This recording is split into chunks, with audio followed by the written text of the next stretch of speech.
Bonjour, chers auditeurs, bienvenue à notre émission de science. Aujourd'hui, je vous parlerai de la loi de Hess. Voici ce qu'il y a de prévu au menu. Tout d'abord, je vous parlerai de l'histoire de la loi de Hess. Par la suite, je vous parlerai de ses utilités dans le domaine de la science. Et pour finir, je vous présenterai le laboratoire qui mène à prouver cette loi. Le but de ce labo consistera à prouver la loi de Hess à l'aide de 3 expériences différentes. Donc il y aura 2 expériences intermédiaires et une expérience globale qui regroupera les deux. Mon hypothèse est qu'il existe un lien entre les différentes chaleurs molaires des 3 réactions. Je pense que la chaleur molaire de la réaction 1 combinée à la chaleur molaire de la réaction 2, donc les chaleurs molaires des réactions intermédiaires, vont donner ensemble la chaleur molaire de la dernière réaction, c'est-à-dire de la réaction globale. Le labo va nous permettre d'essayer de prouver cela, donc pour voir est-ce que mon hypothèse est vraie ou fausse. Avant de rentrer dans le vif du sujet, laissez-moi vous parler du scientifique Germain-Henri Hess qui se cache derrière cette loi. Dès son plus jeune âge, il a déménagé en Russie avec sa famille pour des raisons liées au travail de son père. Par la suite, il va décider de poursuivre ses études en médecine à l'université de Tartu en Estonie.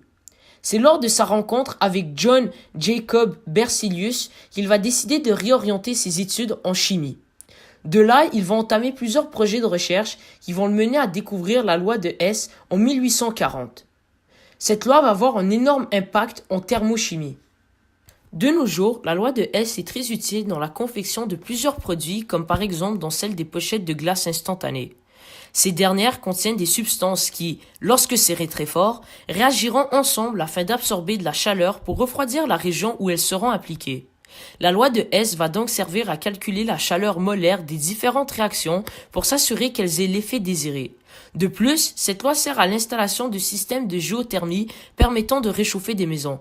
Elle servira donc à calculer les quantités d'énergie absorbables nécessaires pour réchauffer le bâtiment. Maintenant, abordons ce qui nous intéresse le plus, c'est-à-dire le laboratoire. Commençons avec la réaction 1. Voici son équation. On remarque qu'il s'agit d'une simple dissolution et dissociation de NaOH. Pour pouvoir faire cette réaction, il faut tout d'abord commencer par mesurer 150 ml d'eau dont nous devrons prendre la température initiale.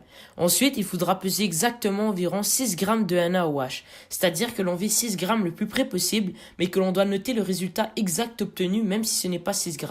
Après, il restera simplement à incorporer les 2 substances dans le bol de styromousse qui fera office de calorimètre et qui reposera sur la plaque agitatrice qui nous permettra de mélanger la solution tout au long de la réaction. Pour finir, il faudra prélever la température finale de la solution suite à la réaction. Et à l'aide des températures initiales et finales, ainsi qu'aux autres résultats concernant la réaction, nous devrons effectuer les calculs permettant de trouver la chaleur molaire de la réaction.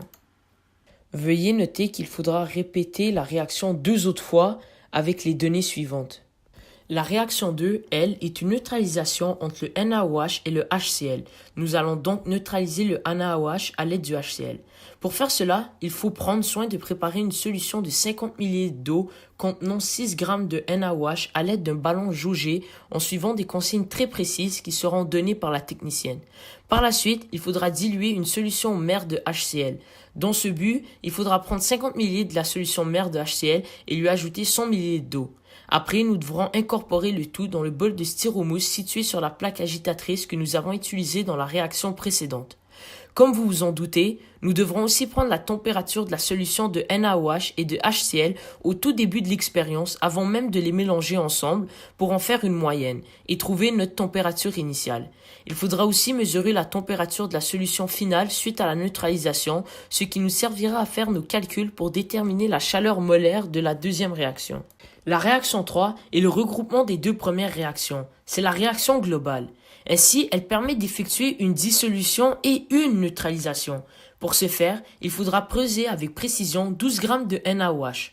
Ensuite, nous devrons encore préparer une solution de HCl diluée, mais cette fois-ci avec 100 ml de HCl de la solution mère ainsi que 100 ml d'eau.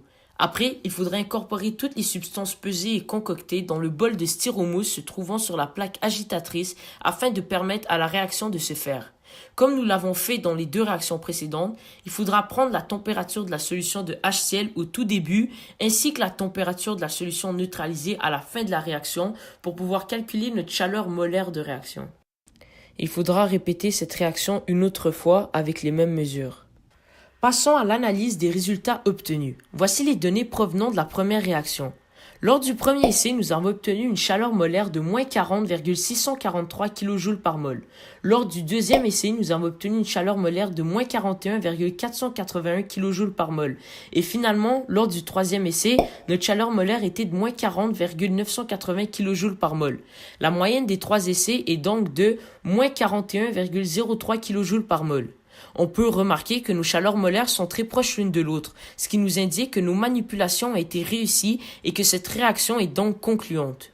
Voici maintenant les résultats obtenus lors de notre deuxième réaction. La chaleur molaire était de moins 54,051 kJ par mol. Voici les résultats de notre troisième réaction. Lors de notre premier essai, nous avons obtenu une chaleur molaire de moins 98,325 kJ par mol. Lors de la deuxième réaction, nous avons obtenu une chaleur molaire de moins 98,046 kJ par mol. Tout cela pour une moyenne de moins 98,19 kJ par mol. Ici, nous pouvons affirmer que nos manipulations ont été réussies et que la réaction est donc concluante par le fait que nos chaleurs molaires sont très proches l'une de l'autre.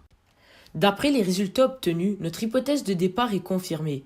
La chaleur molaire de la première réaction plus la chaleur molaire de la deuxième réaction est environ égale à la chaleur molaire de la troisième réaction. Ainsi, la somme des chaleurs molaires des réactions intermédiaires est égale à la chaleur molaire de la réaction globale. Voici ce qu'explique la loi de Hess.